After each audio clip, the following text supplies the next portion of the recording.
We should now be live on the Facebooks. So, all right. Hello, everyone. Welcome to the fourth episode of Unifying Force. I'm here with Giovanni and our guest host, David. How is everybody this morning?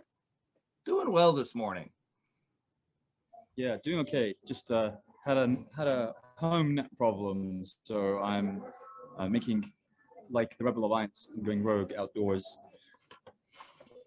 And that is what we do. We adapt, we overcome. Excellent. Yes, rebels. So for today's episode, I thought we'd go over the hero's journey in Star Wars. Of course, as we know, George Lucas was a student of Joseph Campbell, and Joseph Campbell considered George's greatest student. Joseph, of course, wrote that amazing book, The Hero with a Thousand Faces, and George really went back to Joseph numerous times when writing his script to make sure he was getting it down right. And the hero's journey, of course, is something you'll find in a lot of mythologies, be it the Epic of Gilgamesh, Hero of Achilles, you'll find Beowulf, all sorts of different types of hero's journeys you could draw from. And one can argue in the modern era that Kevin Feige's got it down pretty pat with his MCU film lines. But Star Wars is kind of where it really became popularized in a way of pop culture with the Luke Skywalker character, as well as some of our other supporting characters as well. You have Han Solo going on his own journey,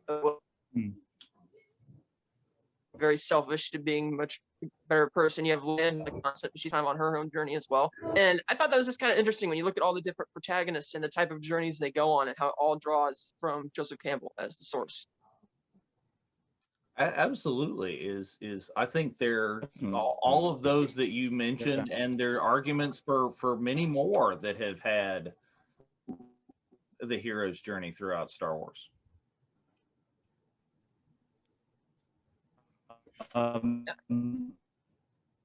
Yeah, there are a lot of things Campbell touches on that are quite famous and in like around the world already, and there's some things that are a bit more niche, and we get going to discuss.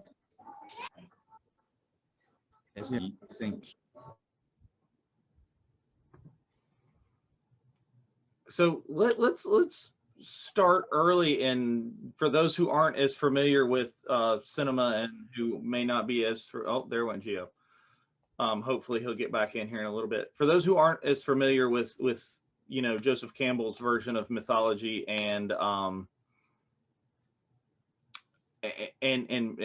that process in cinema is kind of let's talk about what the stages and the steps and that hero's journey is.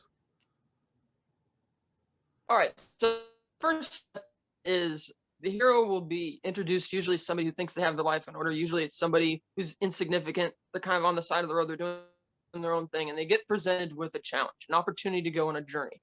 And the first step is denial. And they'll make a bunch of excuses why they can't go. Good comparison with Luke Skywalker. He's like, oh, I can't go because I have too many responsibilities. I can't help Obi-Wan because I have too many responsibilities on the farm. I can't really do this, blah, blah, blah. And they start trying to bargain. They go, and then something is going to happen. In Luke's case was the murder of his aunt and uncle, and then go on the journey. Similar, say, in the Epic of Troy, Achilles finally was very reluctant. Eventually did when his cousin gets killed by Hector in battle. Something happened that will eventually trigger to go on the journey. next stage is that they sort of picking up, sometimes they pick up a sidekick, or you meet somebody like the Mystic, such as Obi-Wan Kenobi or Yoda, both of whom were introduced seemingly as unimportant weirdos of the road. Like Uncle Owen says, oh, you shouldn't trust Ben, and Luke clearly didn't trust Yoda very much. Well, And there's some they kind of random have to take their space wisdom wizard. from these people.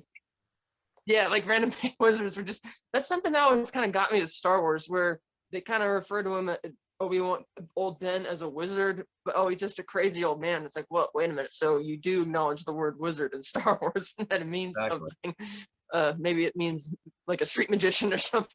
But so that's the second stage. Third stage is where the hero really has to take the lead. They have to make the choice that, okay, I'm actually going to go take the next step to push myself further into this journey, which Luke does when they recruit Han and decide to actually take off on the Falcon. Then you have like troublesome stage, and then, you know, as the way the classic hero's journey will go, they end up overcoming challenges, and they will eventually claim the victory of whatever they seek. And you could argue that Luke does that throughout the whole first, actually stretch out the hero's journey in Empire Strikes Back, Return of the Jedi as well, where they take all of the challenges, say, that Luke faced Death Star in the first movie, which would kind of be like Star Wars was just a standalone movie and never had any sequel. Would argue that Luke has a hero's journey in that whole film. But then once they made the sequel, they decided, well, what is his challenge in the next one? So they had his challenge be that he's trying to learn the ways of these two, you know, arrogant and kind of cocky. And even though Obi-Wan told him to trust Yoda, he's not really listening to him. And having the first only way you're going to learn is if you fall flat in the face, which of course happens Exxon in the climax of Empire Strikes Back, which then leads you to the final stage of the hero's journey.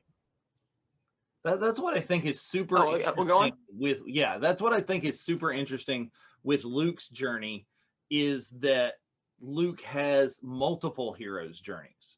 Is he does have the one that's full circle, and you think he's done over and done within Star Wars, within A New Hope, you know, and then he doesn't. He kind of starts over with a journey in Empire, but it's also kind of a continuation, and you see those as more of the challenges and temptations and obstacles.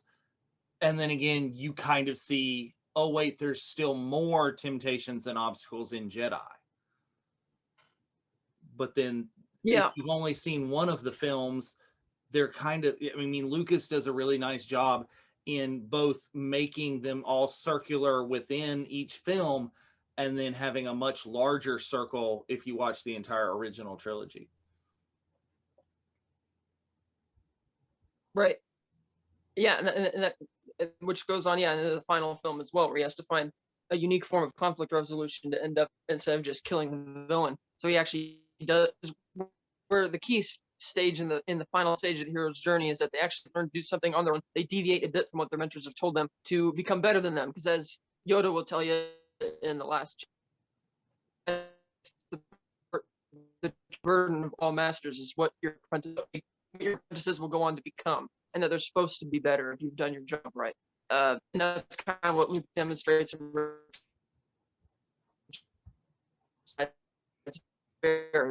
father, and in so doing, the galaxy. But the Kylo's journey is there, and its origins come from, again, Joseph Campbell, for those who don't know, was studying all sorts of different religions and cultures, which were separated by thousands of years and thousands of miles. So cultures that didn't really have much any interaction with each other. And he noticed that they would all tell the same stories. For example, the story of Noah's Ark existed in 6 different pagan religions before it showed up in Christianity. And you'd have similar stories to Moses in different religions. Well, and in his book, which is really cool about it, in the Hero with 1,000 Faces, is that rather than writing the whole book or chapter by chapter, explain entire culture's version of the story, he would write, say, Act 1, the culture, and then he would write the second chapter from a different the second chapter of the hero's journey from a completely different culture. The book, it's like playing out over generations.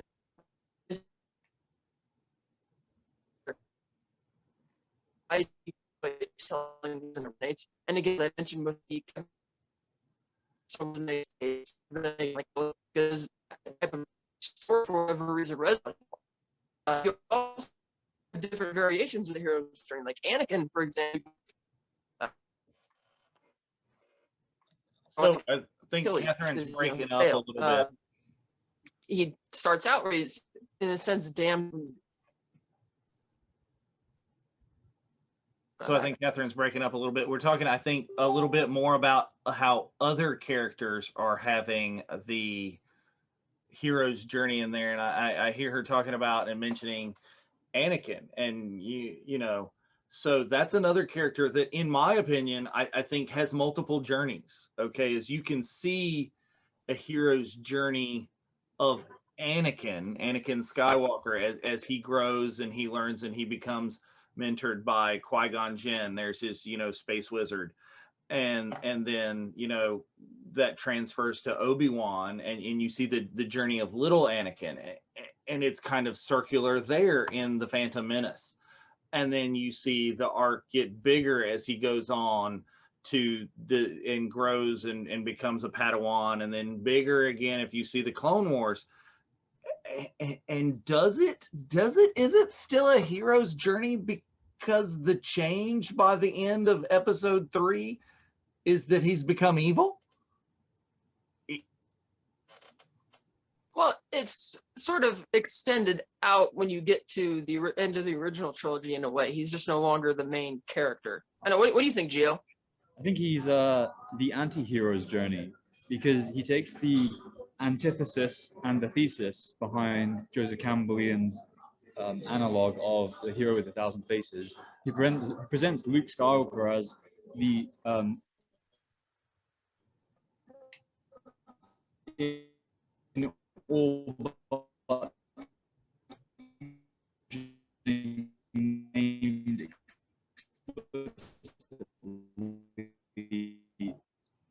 the chosen hero trilogy. And then subvert by the middle arc. He's actually the son of the original hero and chosen. And once it circles back to 1999, and even more kind of on the nose in terms of heroes. But George Lucas is constantly celebrating. Yeah, you're kind of breaking up and going in and out again, Gio. If you want to like make a comment or put in the chat something that to make your point there, as I'll read it back out. Hopefully, if my internet's a little bit better and not breaking up.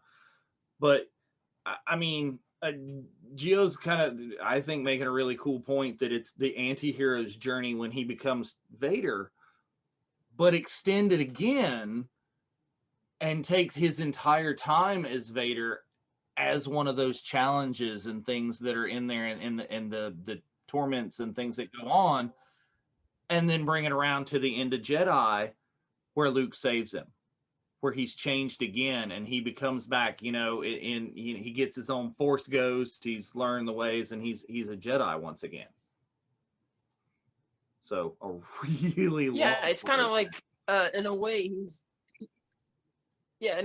kind of like the sacrificial lamb, a classic type of story used by the Force to achieve an end. And we want him to succeed, and we're kind of rooting for him to make the right decisions. The system doesn't allow him to do that, even though he does get to become the hero eventually in the end. It does take a long time to get there. But as far as other heroes' journeys, with Padme, I thought was another interesting one, because in a way she doesn't really have an arc, because she's already mature beyond her years when we first meet her. She's very professional. She's very much a pacifist, and that doesn't really change. That's kind of a constant through the whole trilogy. And I know that was kind of part of the complaints, even though she was still a real popular character. And we know there's, of course, a slew of deleted scenes of her helping form the rebellion in episode 3, which would have been really nice if that made it into the final cut of the movie. And I was trying to figure if she could kind of subscribe to one of those heroes' journeys, but I'm just not seeing it as much, because again, it's almost like that became more of a, oh, here's the job of this character, and didn't really, unfortunately, get too much to do, because she kind of goes through her own journey in the first movie, is kind of learning that people can be not as selfish as she's thinking. Because at first, Palpatine was right when he says, oh, she's just young and naive, we can control her, it'll be easy. And you can see how distrustful she is of the Jedi and of Anakin, but then she learns to completely change her mind on that when Anakin, wins the pod race and gives them all their winnings and everything. And she finally agrees to put this stupid, feud aside with the Gungans for the betterment of people, but that's trying to she's trying to become a better person at that point, even though that doesn't really culminate through a journey through the whole trilogy, which I think is one of the things that kind of hurt that arc a little bit. We have similar things with the sequel trilogy where it sounded like Finn was going to go on a real journey, but then he kind of didn't. So before we go on, Mike's asking a question about, is there no limit? Rey, I thought, was going to go on a journey. Yeah, so Mike's asking a question. Is there no limit to the atrocities that you commit to still be considered a hero? I assume he's referring to Anakin/Vader. Is, you know, is there a point beyond which you cannot come back? No. Wait, can I say? I think it's the quick. I'm going to try and make my responses really concise because my local Wi-Fi network I'm borrowing is jerking in and out and breaking things up a lot. So I'll be to the point. I'd say no because, or yes, for a general audience, yes, and that's the perspective that most of our communities and societies would kind of inculcate that belief within us that no, there's a threshold beyond which you're too far gone, your morality is corrupt, your point of view is warped, your sense of justice and logic is flawed, and you are a bad person. And that's usually why we have legal systems built the way they are, which are quite black and white. And I think one of the points of Star Wars that I take from it, whether George intended it or not, is to show that there is a moral gray area in everyone and all around us. And it's in our institutions, it's within our characters, it's within our families, within our partners, our friends, our lovers, our droids, our pets. And that can be explored in an interesting way because everyone has their own tale to tell. Everyone is the hero of their own story, even if you are a psychotic supervillain who's Machiavellianly controlling everything, like Palpatine does. He thinks he's a crusader and somebody who's going to create peace and justice. And he says that to Anakin a few times, and explicitly in Revenge of the Sith. And so Palpatine probably never sees himself as being anything really bad other than the antithesis philosophically of the Jedi Order, because he's the epitome of the Sith. And he is probably the greatest Sith Lord in their history. And he is the most successful Sith Lord in their history because from literally nothing and only having one Sith apprentice at a time, he brings down the Jedi Order and controls the Republic, reforming it into a galactic empire of the Sith, essentially. It just is not in by name officially the Sith Empire. So Palpatine wins and succeeds, and he does so by corrupting Anakin and lying and betraying Anakin to a point where Anakin's too far gone himself, doesn't love himself, he feels empty, mortal coil shell, or 3 limbs down, and 1 wife, 2 kids down, and has no father, no mother, no brother in Obi-Wan, no guide in Yoda, nothing other than this terrifying man who's controlling everything. So he eventually finds forgiveness in himself, and the catalyst for that is the discovery of his son, which is the one of his former identity as Anakin, and his legacy as not a supervillain and not a Sith Lord, but as a human with flaws, the hero with no fear, who conquered fear but still had fear. He's a very normal, balanced person, and that's why it makes sense if it to ask George, who is the chosen one? Anakin. Did he bring balance to the Force? Yes. How did he balance the Force? He brought balance within himself, his former goodness, and accepted his hatred, his suffering, his anger, his flaws, his tragedy, accepted his wrong decisions, and still decided that he wanted to unite with his son. Whether it was for good or evil is not really the point. And that's just a surface level story: good versus evil, rebellion versus empire, Jedi versus Sith, light versus dark. Assuming that's the actual underlying message of Star Wars is fine and definitely works, but I think it's very superficial. And as we like to dive deep and dig down like we're doing now, I think it's fun to speculate and theorize using the evidence that we see before us, at least in the films, if not in the ancillary material from the EU and from the comics and Disney official canon novels, as well as the video games, that Anakin did lose himself, and he became a villain. He became the very thing he sought to destroy, but he rediscovered himself. And in finding forgiveness and love for himself, he found compassion and he found hope. It was reignited by Luke, and then he rediscovered that he once loved and that he could love again. He loved Padme, he loved his mother, he loved everyone. He loved a lot of people. He loved And everything except sand. Yeah, everything except sand he loved. But I mean, Yeah. I think that's Yeah. really interesting, and like Mike's saying is in here too. So Palpatine has a hero's journey too, and I think it's all from a certain point of view. You know, the way Yeah. Obi-Wan says, and literally he in his conversation with Anakin, he's sitting there. You know, Anakin, from my point of view, the Jedi are evil. Well, then you are lost. But he's not at some point within there with his own journey. It happens. So yeah, let's move on beyond the originals. Is who else is having? You were talking about Rey and Finn and. Though I would say at the last point on that is I don't agree with the idea that Anakin was redeemed. So like, yes, he made the right decision in the end, and he came back to the. But that doesn't redeem him from all the horrible things that he did. Use that word when describing the end of his journey, so to speak. Yeah, the meme where there's several dozen younglings, youngling force ghosts going, hey, wait a minute. Yeah, they are. They are. Yeah, they are. Especially that kid. I think there should definitely be a few memes or a few videos, sketches. Maybe someone in the group will do this. Where at the end of Return of the Jedi, you have the three Jedi appear, and Hayden Christensen materializes at the very end when Luke kind of nods and smiles before Leia takes him back to the Ewok party.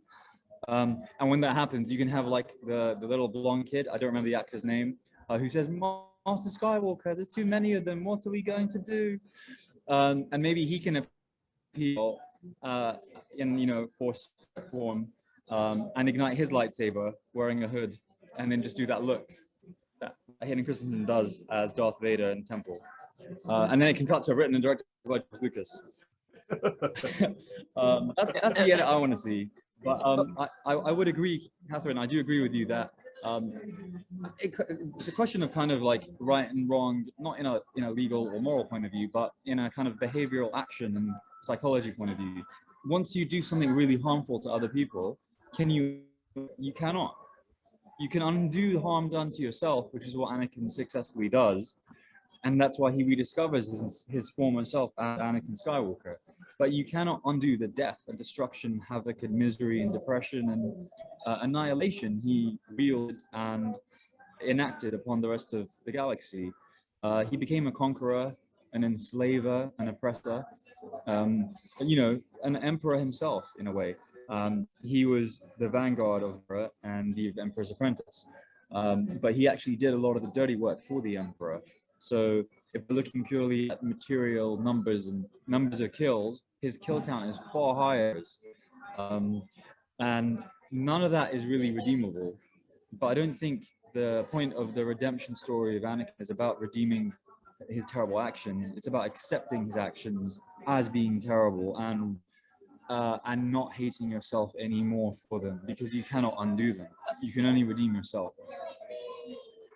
So he's got the stages of the hero's journey, but we're not calling him a hero. I think that's the anti-hero. It's the anti-hero's journey. It's the anti-hero's journey. Yeah.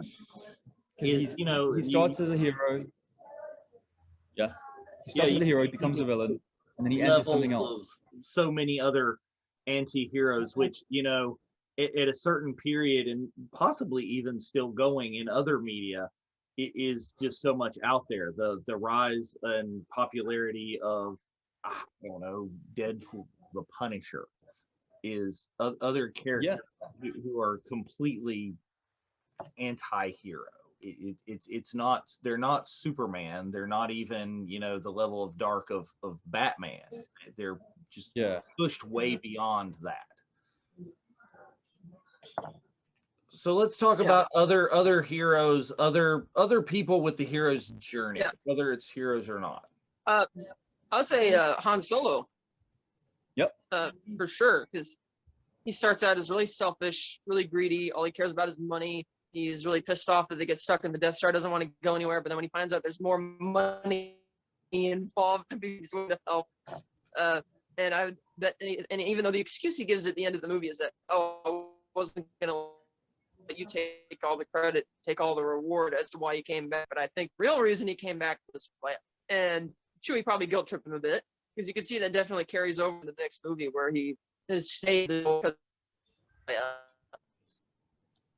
because he loves her and he's not courageous enough to walk up to her and just say it, and that ends up spinning out a whole other journey in Empire Strikes Back where he does fall in love with her and finally to do something selfless for a change by committing self-sacrifice in Cloud City, which admittedly he was going to get frozen in the carbonite anyway, and Vader wasn't going to allow the stormtroopers to kill his friends anyway because they needed him as bait, but Han still makes the decision, which is important. And then when he comes back in Return of the Jedi, he will be stepping up in the role of a general and lead for the rebels, even though he still has that, cocky, sarcastic swagger that we all love him for.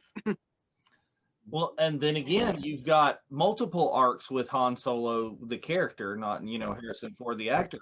When you look at Solo, you look at that same kind of thing where he's changed his mind and he delivers the coaxium to, the right people, not the people that are paying him money, and essentially, arguably, Han Solo starts the Galactic Rebellion, or at least allows the Galactic Rebellion to really get its start. Yeah, he does. I think Solo is a really underrated film in terms of the whole narrative of Star Wars as a continuation of the wider story group saga, and also as an independent film. I think it's a really fun roller coaster ride, and there's a lot going for it. I was actually just convincing two people today who haven't seen Solo or Rogue One, but they've seen the original, they've seen the George, so they haven't, not deliberately, just out of opportunity not arising for them at these times when the films came out. They've got Disney Plus, which is good. And so I'm writing a reading list, which is viewing list, of things they must watch first. And obviously at the top is Star Wars, and at the very top of Star Wars is Rogue One and Solo, because they haven't seen the new Disney sequel 7, 8, 9 either. So I said to them, have a look at Solo and Rogue One and enjoy the independent feel of both those films and the way they tie in. Because Rogue One, you could say, you could do hero's journey for each of the Rogue One characters, even though some of them are really, really undercooked and barely even shallow fried character hero people. That's just because it's a 2.5-hour film that covers so much and has a big ensemble in the main running as the crew of Rogue One.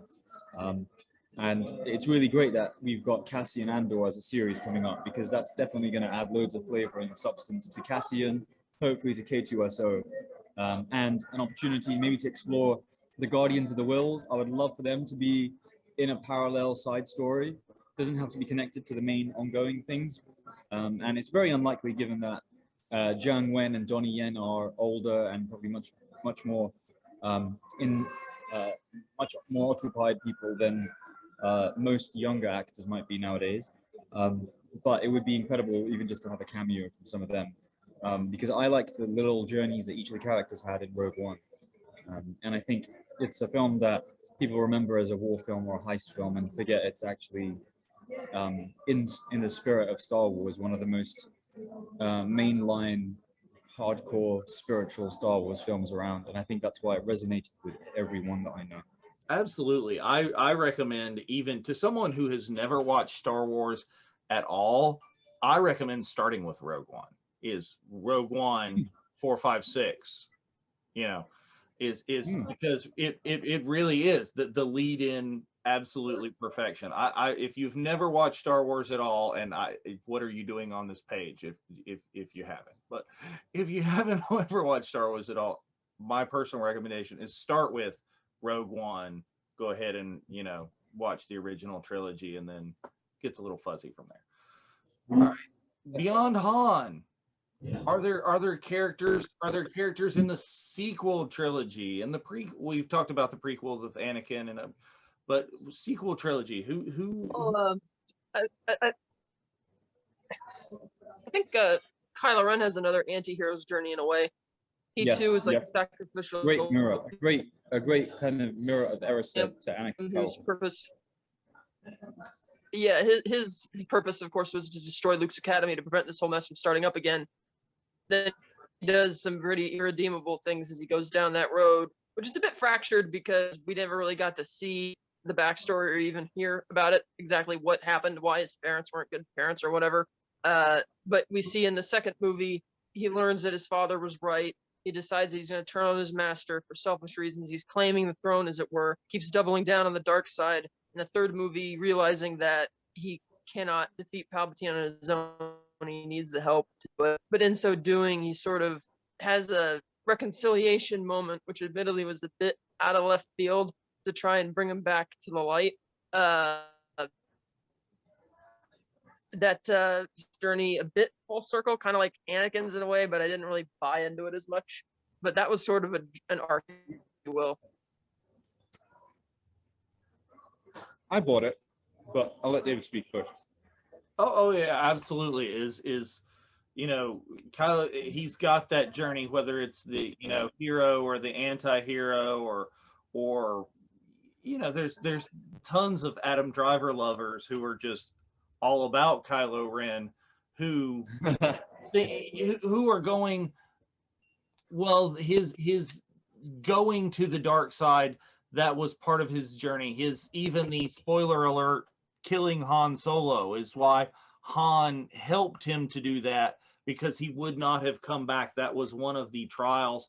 That atrocity was something that had to be done, that he would not have come back the other way. And even the my personal theory is, I don't know that Kylo did it. I think Han might have done it. Do you think that what was the weakest part of Kylo Ren's journey as presented through the films, not through the extra material?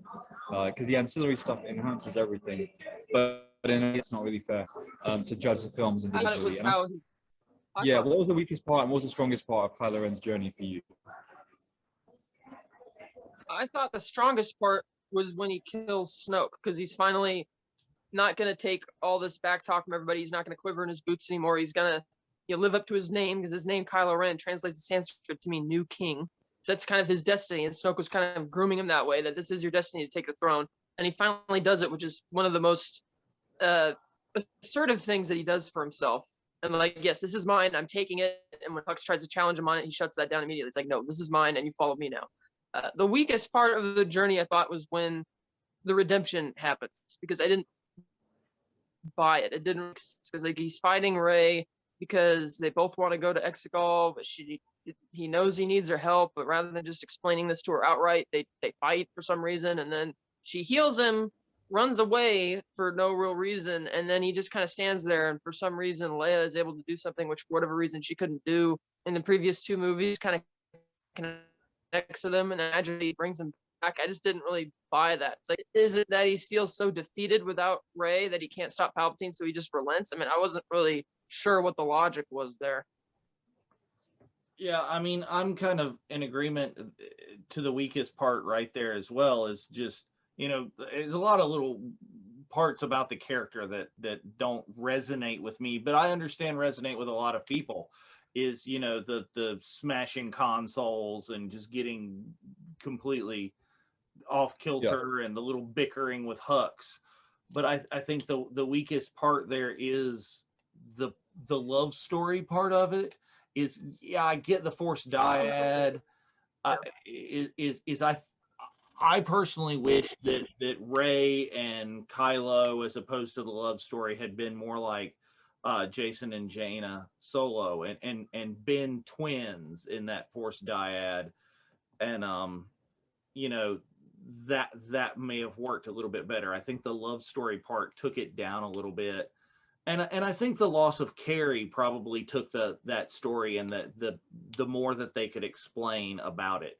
Is that's why you get Harrison coming back in to do, which I think is arguably one of the best parts of that movie, is Harrison's even as a dream to get, you know, to help Kylo on his journey. Is you get Han Solo coming back not as a Force ghost, but as you know, some his conscience.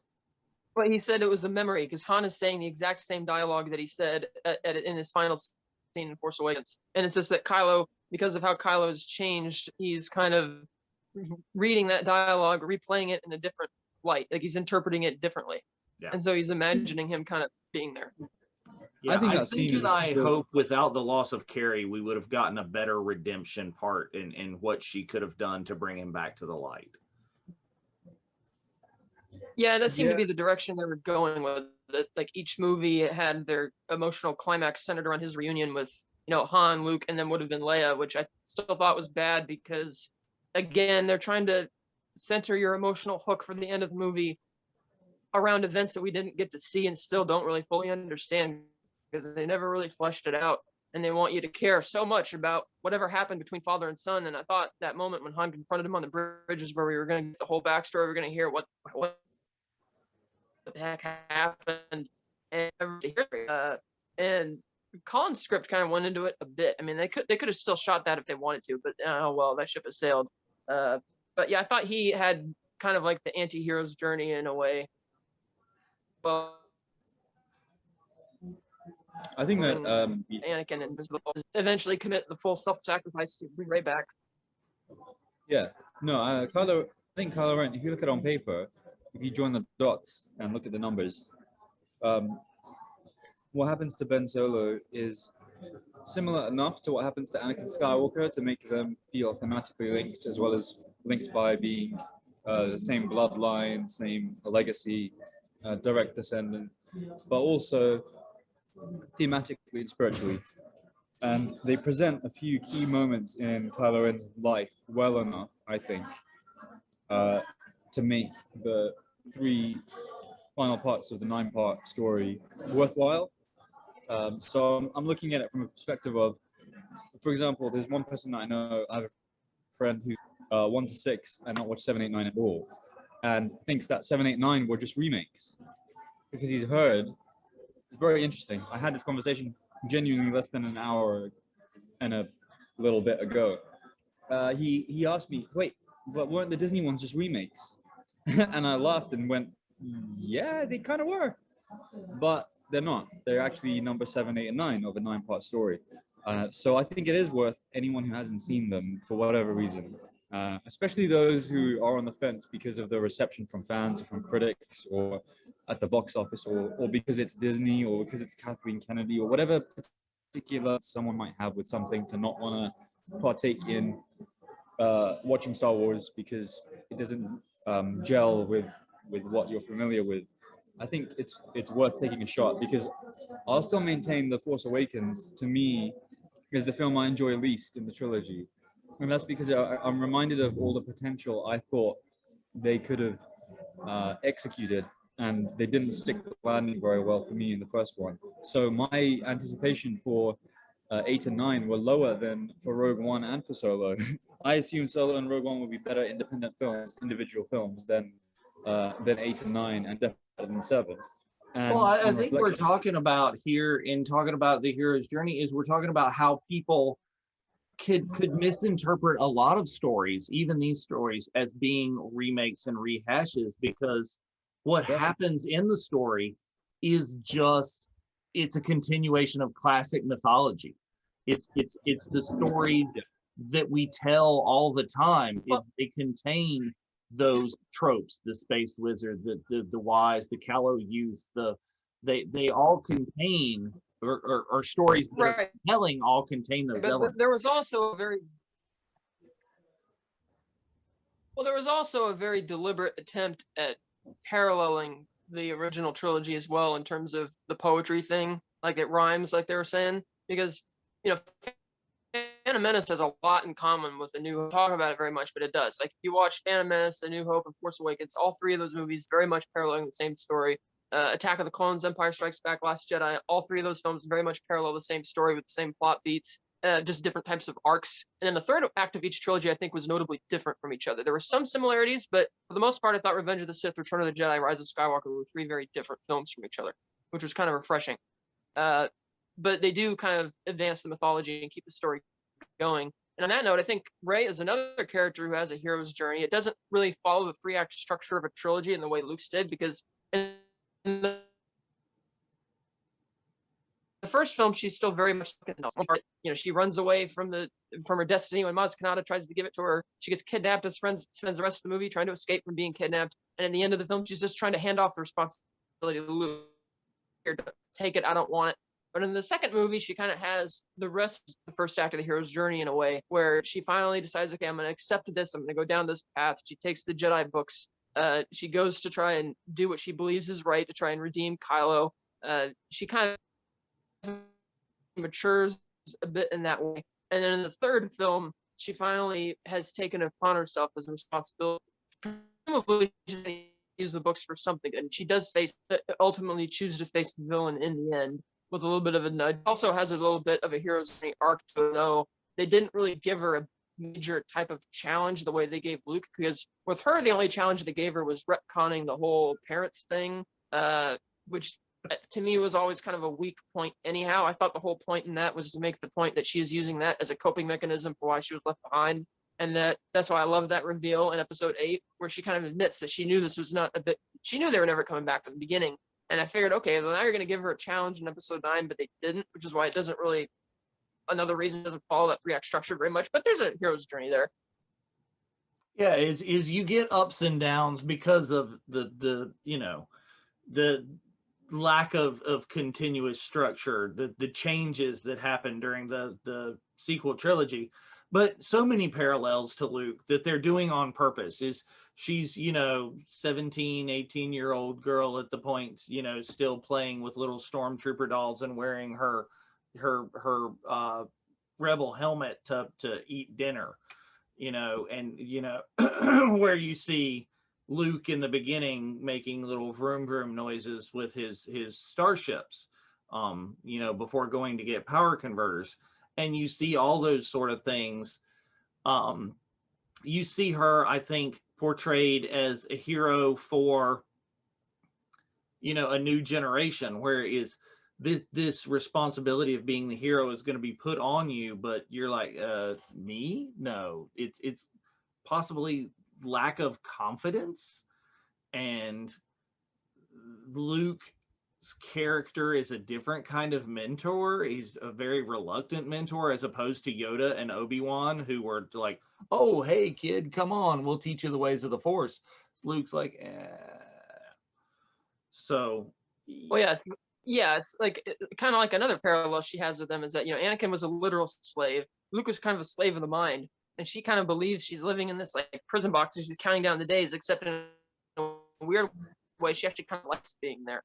So it's an interesting twist they keep putting on it. But like you mentioned about Luke being the reluctant teacher, it kind of brings us to another hero's journey with Luke in the sequel trilogy, because we learn why Luke doesn't. He's learned that by bringing the Jedi back, you're potentially starting up this whole message again of bringing an offering that incurred throughout the galaxy.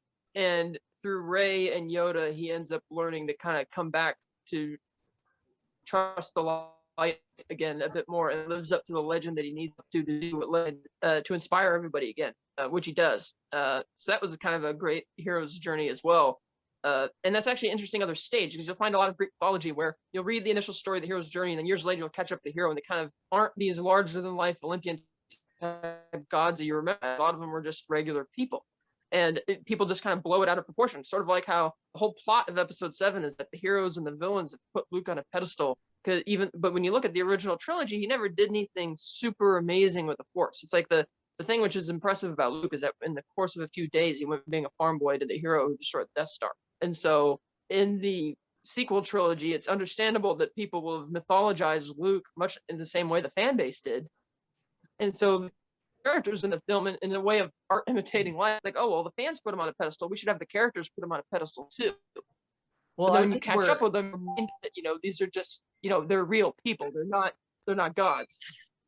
Yeah, and I think and I hope we're going to see a little bit more of that. We've started to see with the last episode of The Mandalorian is why he's attained that legendary status. I think the acting of Giancarlo, where, you know, Luke's X-Wing comes up and he realizes who this is, and the big bad of the whole deal I mean, the look on his face is like, oh no, it's that guy.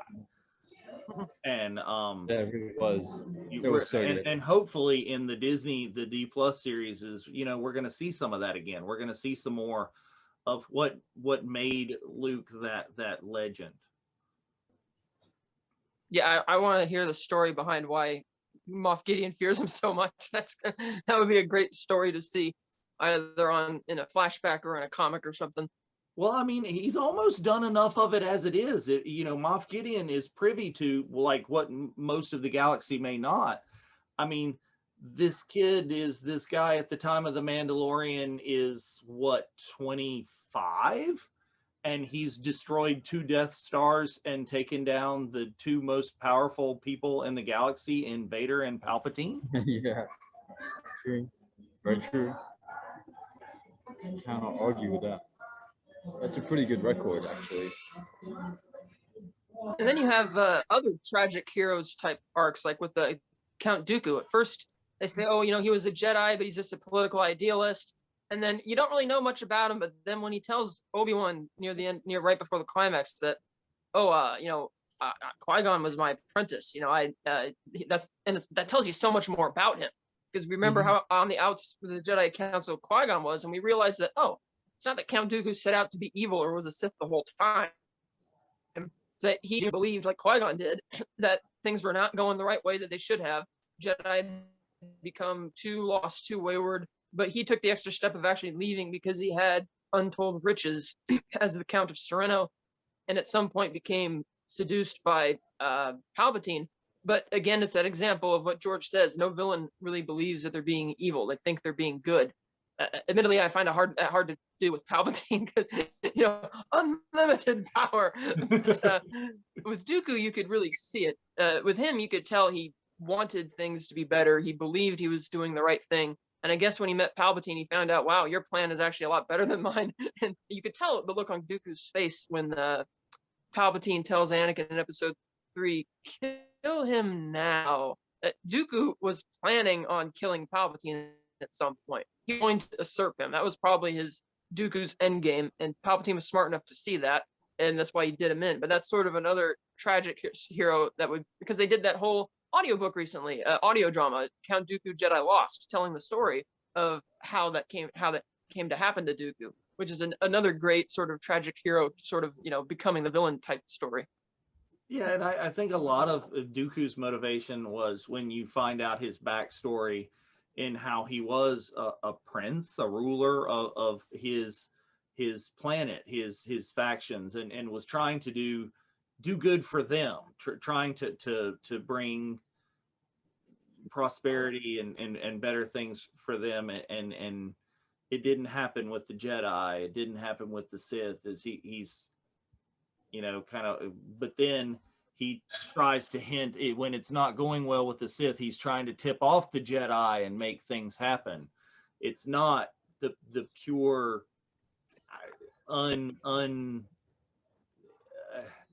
unredeemable evil of Sheev Palpatine.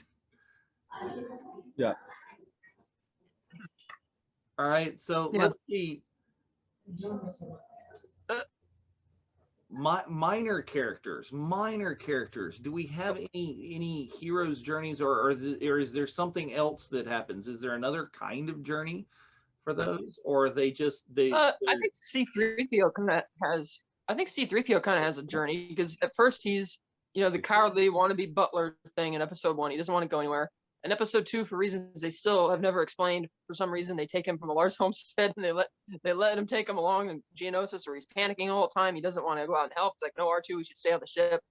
In Episode 3, he keeps being in denial about how evil Anakin is. Oh, he's just under a lot of stress, R2, you know, trying to make up excuses. But then we see in the original trilogy, he tells Luke at first, oh, you know, I was in the rebellion, but I'm not very good at telling stories. He sort of becomes a reluctant hero trying to help their friends the Death Star escape, and he tries to be the hero in Empire Strikes Back repeatedly because he knows the hyperdrive isn't going to work. And if Han had not been so stubborn and just listened to him and what the problem was, Han may have been able to fix it without R2-D2's help in the beginning, and then none of that would have happened.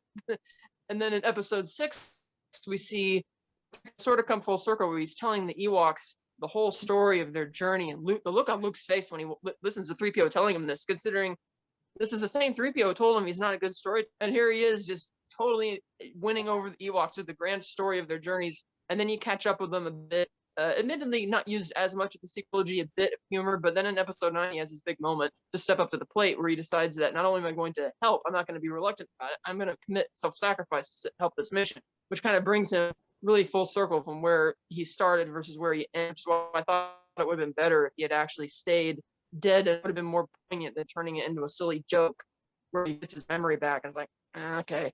But Right. that kind of was, in a sense, a minor character to me. And then it kind of, yeah, R2D2 is a giant flash drive. I'm just talking. And R2 is always a hero, of course. All the way Absolutely. throughout. Is I just Yeah, the problems and anything they just solves right away. Plug in, things happen. The Swiss Army knife. Outside of traditional fare, the EU non-canon stuff, D+ series. Who else do we have?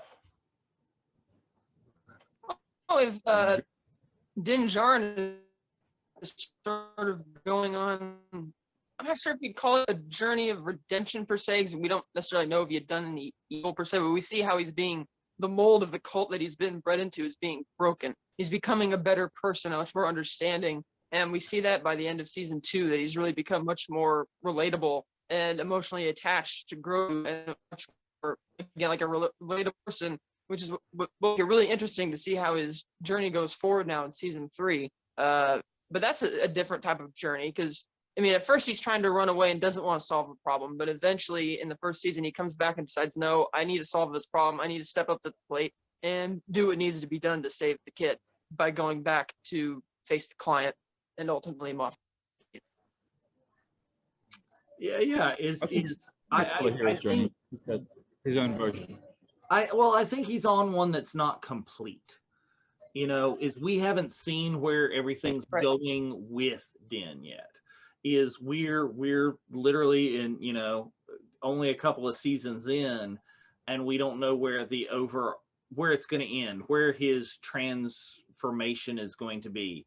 Is there even going to be that sort of, rebirth type, and how he is completely changed by the end? We're starting to get hints on it. I mean, he'll remove his helmet. He's spoiler alert. He's so close to Grogu, but maybe that's still yet in the problem issue. That's going to bring him issues going forward. He's seemingly won the Darksaber from Moff Gideon, but is that going to bring him further problems because he's now the rightful leader of Mandalore and Bo-Katan's not? So, and he doesn't want it. So I agree that he's on a journey.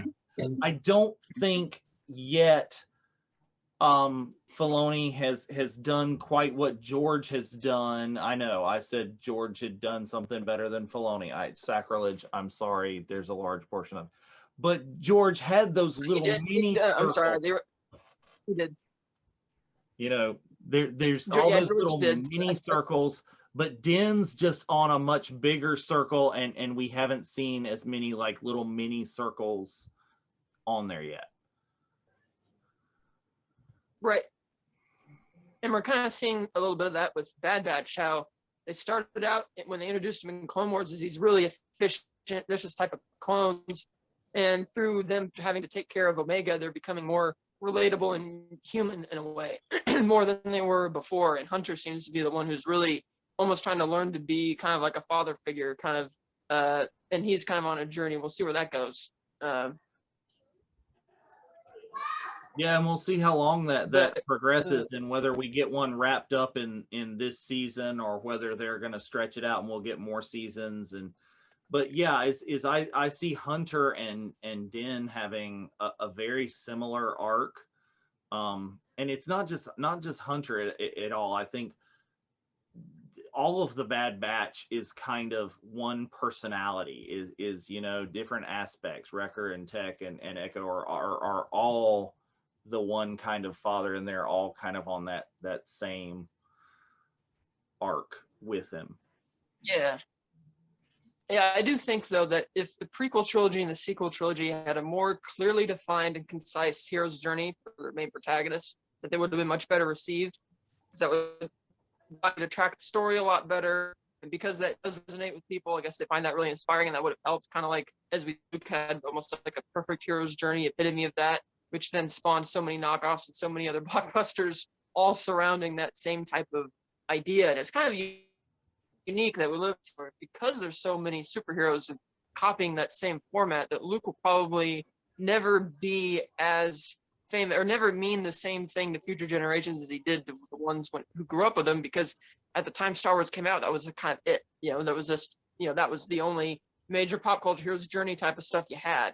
And now there's so much more competition, which is really interesting way of looking at it in terms of how the reputations and characters be changing as the years go on, as more people come to discover it. Well, and I think especially at the time when it happened, is you're right. In 1977, is the hero's journey, and that sort of epic was not what was popular. That was not the kind of thing going out. Is what else did you have in 77, early 80s? You had The Godfather, you had Serpico, you had a lot of rough, gritty kind of things going on, as opposed to that traditional mythological story that George learned at the feet of Campbell. So kind of a wrapping up kind of place is, do you have to have a hero's journey in a story? Can you tell? I mean, we've talked about how the MCU really is doing that well, and all of those, but are there other stories to tell that don't contain this? For sure. Yeah, Yep. I think there's a lot of stories you could tell which don't have it. Like you're mentioning the 70s, they were made by anti-heroes who didn't really have heroes journeys per se, or you had just outright villains. But like, how cool would it be to have like I know they didn't end up doing the Boba Fett movie, but it'd be awesome to see a vicious Boba Fett and follow him around for a while. It doesn't necessarily have to follow that structure, but that would, so I think that'll open the door to a lot more interesting stories as we go further down the rabbit hole with all these TV series that are opening up.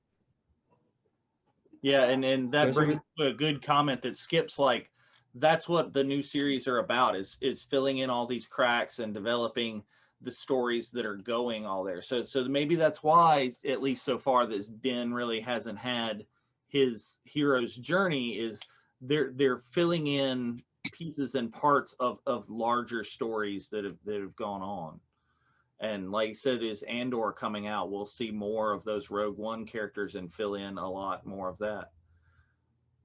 Gio, thoughts? You're on mute, sir. Hello, can you hear me? Okay, yes. So I think that it's interesting. The Star Wars production team made a really great documentary with one of the major new networks. I think it's called Star Wars: The Making of a Myth, and it's about the mythos behind the original trilogy. It usually is shown, or it's available to stream on various platforms around May 4th every year. I came across it about 4 or 5 years ago when they were airing that, as well as Star Wars: An Empire of Dreams, which is the making of A New Hope and then the original trilogy.